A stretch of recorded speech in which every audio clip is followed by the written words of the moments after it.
It takes a while sometimes for the evidence to pile up. But the epidemiological work around cell phone use has been around for some time. Leading epidemiologists from Sweden, particularly Dr. Hardell and Dr. Eriksson, said many years ago that they were seeing a link between cell phone use and brain cancer. It was subsequent to that that I read in The Lancet that the British Medical Journal was saying, look, the evidence is not yet so clear that we should say that cell phones should be banned. But as a matter of precaution, we do say, and this was an editorial in The Lancet more than a decade ago, that children and adolescents should not be using cell phones.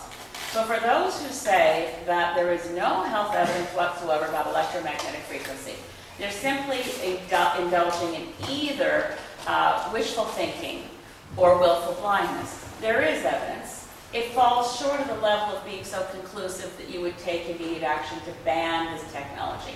But sensible use and precaution is required, particularly for those who are sensitive, particularly for children, and particularly in an instance like this, where BC Hydro has a monopoly and is giving its customers no choice. So for that, as a resident of British Columbia, I'm extremely grateful to Jane Stirk for political courage. Je vais ajouter quelques mots en français.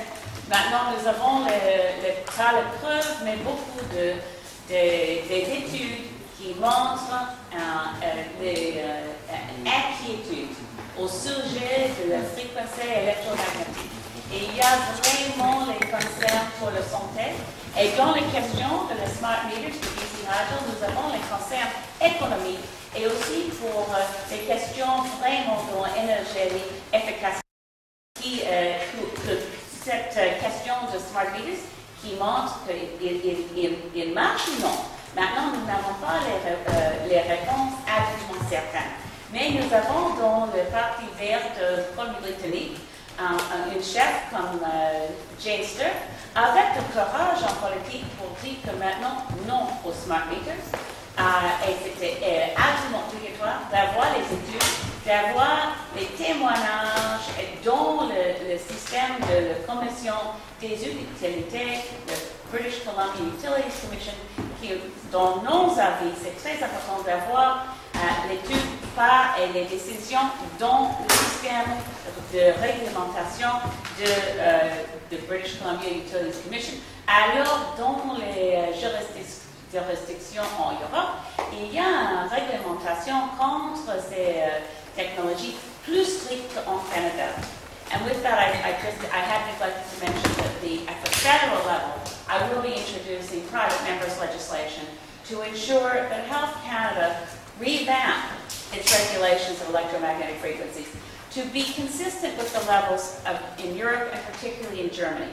They've adopted the precautionary principle there, and they are making sure that the technology, while in use, is held to much lower levels of exposure than what we see in Canada.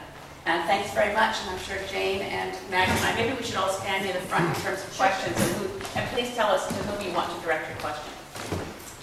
Jane, I'm curious, in your 2009 election platform, you called for full implementation of smart meters by 2012.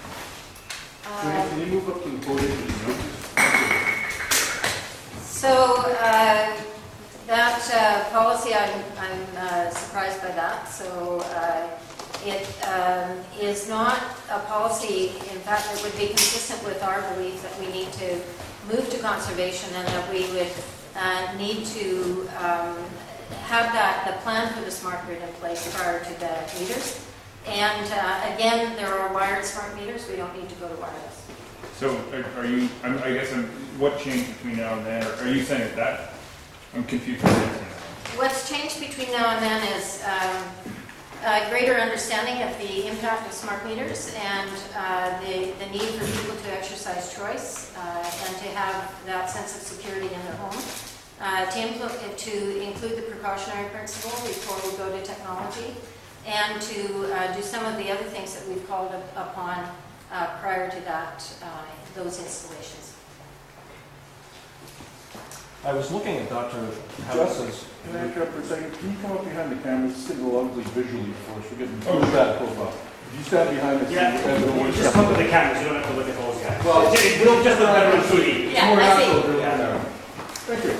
Yeah, I was looking at Dr. Summer-Pavis's research on her website today, and I think it's safe to say she's a controversial figure in the field and has postulated about radio waves possibly being used as a form of population control. Do you subscribe to these theories as well? I don't. I think that there are clear problems with wireless radiation. I think that I personally don't want a wireless smart meter on my home because I have grandkids and I don't want them to be exposed to it when they come to my home.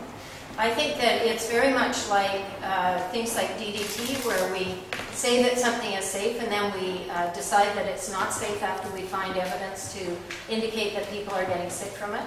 And I don't personally believe that there is a new world order that is trying to create genocide in the population.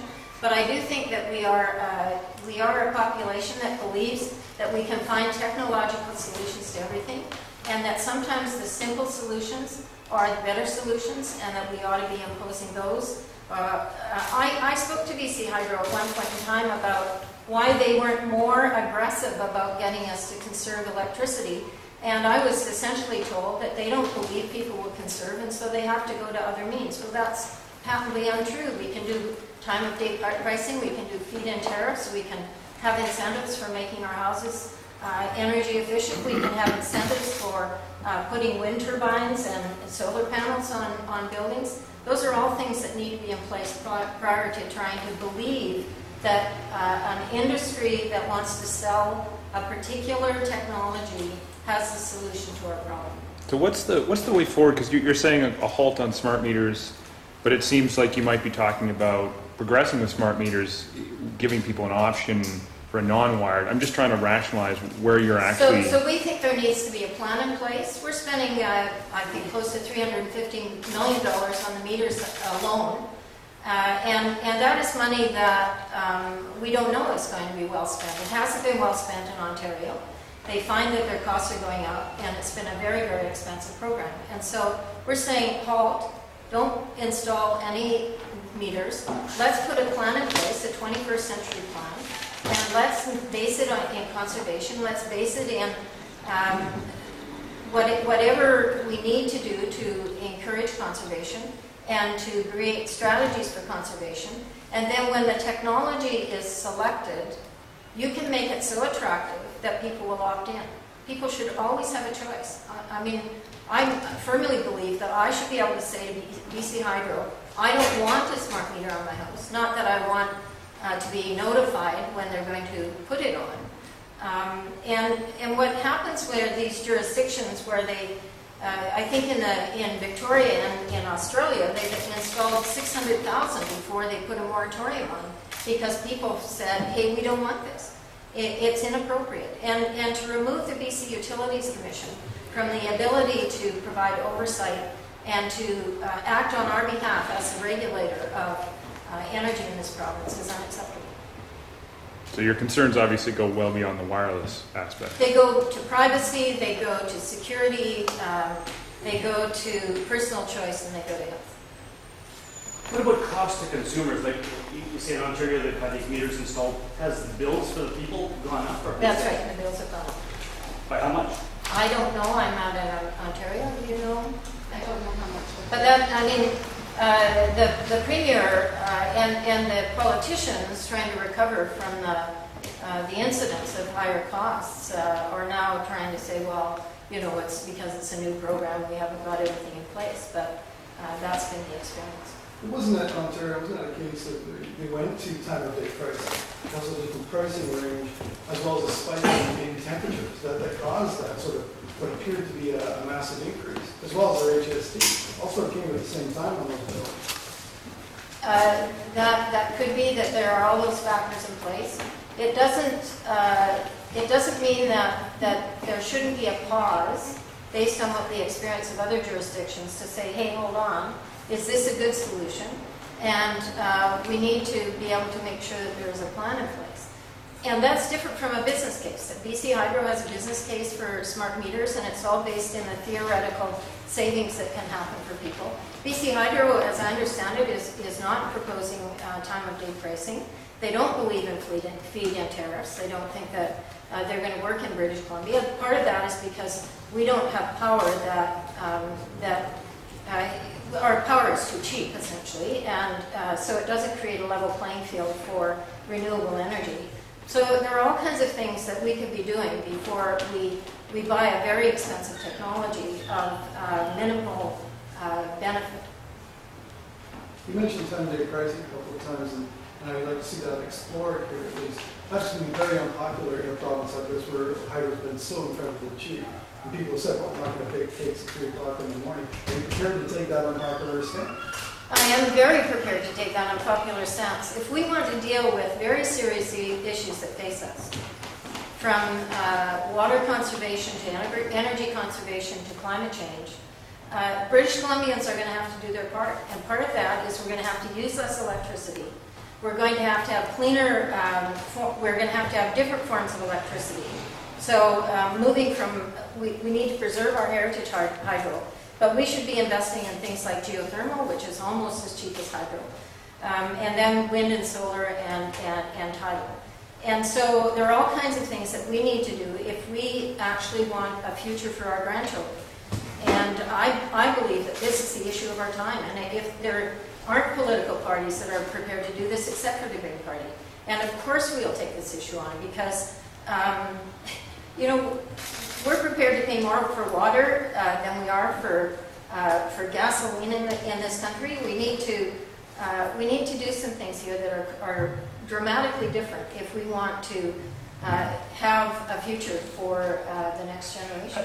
How do you rationalize the unpopularity of time-of-day pricing with your assertion that whatever solution is offered should be something that people can opt into? I mean, if it's an unpopular program that people don't want to pay more for, how can you expect people to opt into something that's going to cost them more money?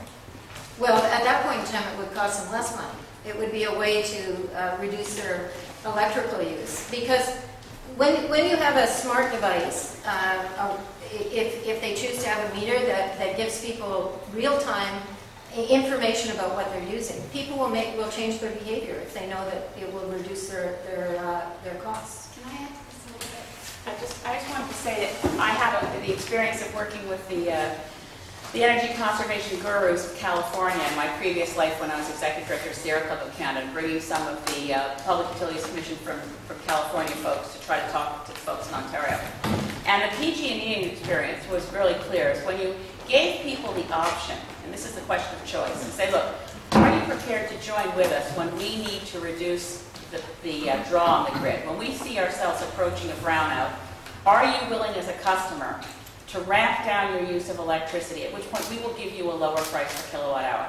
It was a voluntary choice. For those who said, absolutely not, I'm not interested in being concerned with the larger community, I want my power when I want it, their price went up per kilowatt hour. So it was very much designed around reducing the risk of brownouts for a state that, due to the Enron scam, they were suddenly in an energy crisis. It worked extremely well. Now, by the way, it didn't require a personal smart meter in every home because it was the utility itself that knew when they were in trouble. And they communicated by phone with the customers who said, count me in. I will play my part to reduce the pressure on our electricity grid, and I'll do it when needed. The other thing I just want to add is a personal experience from meeting with some of the technologies in the Vancouver Island Technology Center. There are folks there developing tidal power, and one of the difficulties for commercializing other forms of renewable clean energy is that BC Hydro has no way to use that power, refuses to use that power, has no feed-in tariff. So as you are developing an offshore technology for tidal power, you're producing electricity. Ideally, BC would be doing what Ontario is doing, providing a feed-in tariff, letting that new technology sell into the grid so it can become commercialized and competitive more quickly. So going to what Jane is saying about the need for the whole system to be smart, we're starting at the wrong end. We're installing a particular type of smart meter